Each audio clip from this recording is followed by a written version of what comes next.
Namaste, me Snehal cook with Snehal या चॅनलमध्ये तुमचं स्वागत करत आहे। आज आपण बनवणार आहोत लिंबू शिकंजी।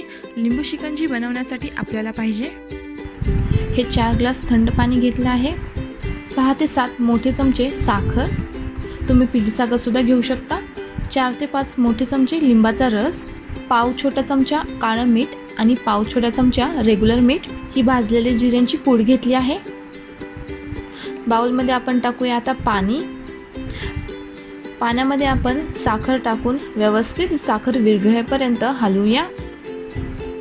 तुम्ही इथे बघू शकता साखर व्यवस्थित विरघळली आहे। आता आपण याच्यामध्ये टाकूया लिंबाचा रस, जिरेपूड, दोन्ही प्रकारचं मीठ व्यवस्थित मिक्स करूया। त्याला सर्व करण्यासाठी काचेच्या ग्लासमध्ये आपण टाकूया बर्फाचे खडे, लिंबू पाणी शिकंजी, थोडासा पुदिना आणि लिंबाचा तुकडा।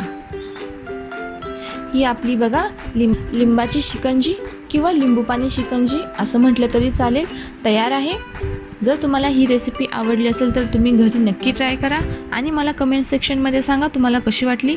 माझ्या व्हिडिओला लाईक करा, शेअर करा आणि माझ्या चॅनलला सबस्क्राईब करायला विसरू नका।